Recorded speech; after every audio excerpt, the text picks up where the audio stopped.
don't have to say anything to me. It takes like ages. And then by the end of the editing and sound mixing and everything, you start hating your film. At least it was my experience, and I think the other people, like, because you're fed up with it, and now you would do everything differently. And you change. I mean, it's like you spend 1 year shooting and editing and making a sound, and preparations before that. So it's like, in this 1 year, you change. And the fact that you made this film changed you. So in a way, you are not the same person like you were when you started shooting the film. And of course, you know, after having this experience making the film, at the end you would do it differently. And I was staying in my parents' house, and then the phone rang, and it was my professor, and he said, and I was like, who is really kind of a tough professor. And then I say, hi, and he said, this is ZURICH Arsenijevic, your professor. And I was like, oh, what did I did wrong? And he said, nothing wrong. There is a Slovenian producer who has a script, and he's looking for a young director to direct it. And he asked me to help him, and I think you would be perfect. And I went to Slovenia. It was my first time ever there, and I was supposed to do my first professional movie with the crew that, you know, all these people I didn't know. I mean, all Were you nervous? I was completely freaking out. I think no matter what they tell you, from my experience, being a director and being honest is great.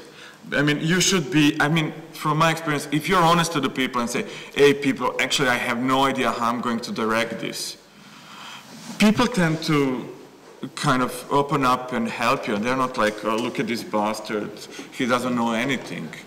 Because you are showing that you have enough of self-confidence to say that. But still, you have to keep up with, like, some of the things you have to just play cool. Like, you know, I was working with a first time ever on 35mm camera, and I was, like, really didn't know how it works, the technology. I mean, I knew it from theory. And then they were saying like, okay, for this scene we will need a cherry picker. And I had no idea what is a cherry picker. It's like an escalator. You go up and then you put the lightning on. So from a high distance and it goes. It's not about picking cherries, but you can also, you know, it lifts you up and you can pick cherries. But usually you put the lightning on it. And I was having a DOP who worked with Emir Kusturica, who is like, you know, just before that he shot a video for Rolling Stones, and he came to talk to me about this short film. And, you know, and then he's saying like, I think I will put a cherry picker there. And I was like, yeah, right.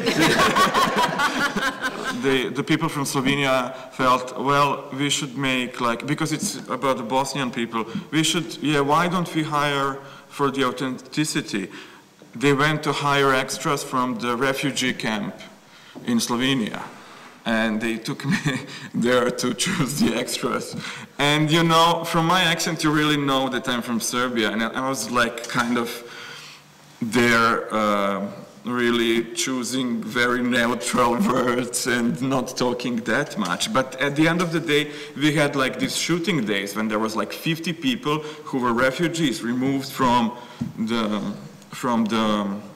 their homes, and probably by people who had my accent, you know, and I was directing them, and that was like also very tough. And then on the first day of the shooting, one of them came to me and said, you are actually from Belgrade, aren't you?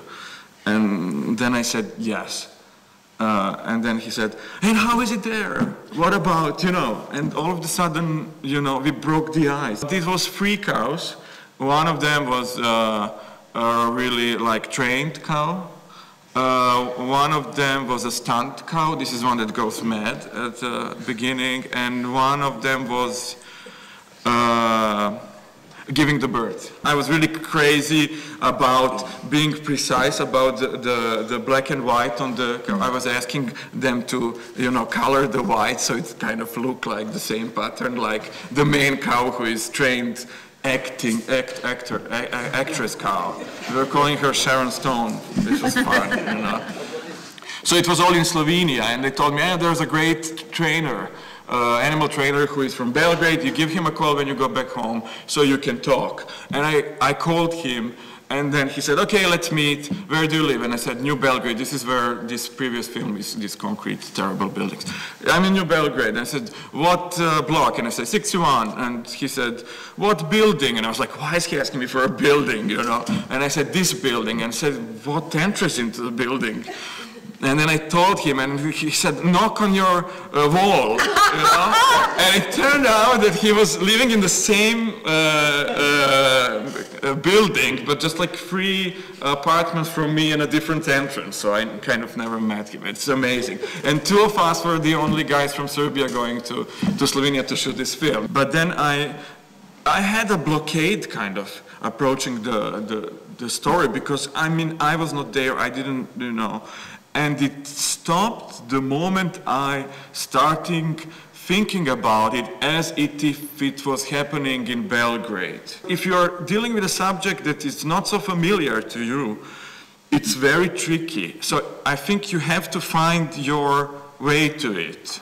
That day of the shooting, I came, I had a rehearsal with them, and it was terrible. You know, it was completely shitty. The scene didn't work at all. And then it was like a few times that happened during the shooting, then I went to the line producer and say, I think I need some more time.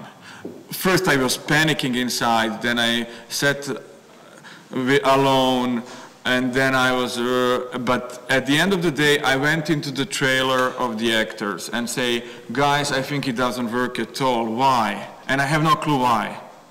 And then they said, well, we think because of this. Of course, they had different ideas. But one of them, I felt like, oh, that's it. I cannot really remember what was the solution. And then I said, but maybe we try and improvise it now. Mm-hmm.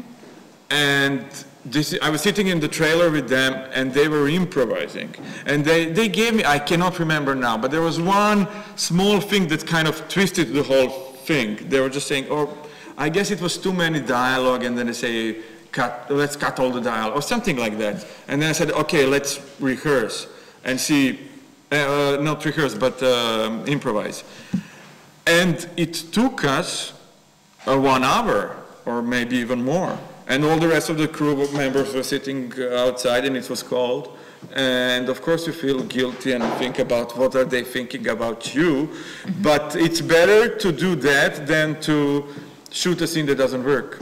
We went to Berlin, and then it was European Film Award, and we were nominated for the Oscar, and all of a sudden I was 26-year-old and nominated for the Oscar. I was really thinking, I don't want to get it. I was really afraid because that it will kind of completely mess my life till the end, because you know, it's just, you have to leave something that's some goals to have for later on, and I anyway had a feeling it's too much attention, and then what they expect from your work later on, it's really impossible. It was already, I mean, yeah, imagine if we got the Oscar. I mean, I would be probably a junkie now. After this film, everybody was telling me, now, do it. Do your first feature film. It's time for you. Grab the opportunity. Everybody's talking about the short film. Take it. You will get everything. And I felt I'm not ready. Even though it was my, like, 9th short. If I count all the shorts I did in a film school. But I felt like, and it was like, too much pressure after such a success. Working with the older actors, the trap could be that you kind of appreciate them too much. And then they feel like, either they feel that you are not really know what you're doing, so they can do whatever they want, or they just sell you something that they've already done and they feel very comfortable about. Mm-hmm. Because when they see that you are not leading them and directing them, then they're insecure, and then they do what they know that works. I think that each film you work on, it should be like it's your last movie, you know, like having to be important and exceptional in some way. Like there's a choir singing to a cow.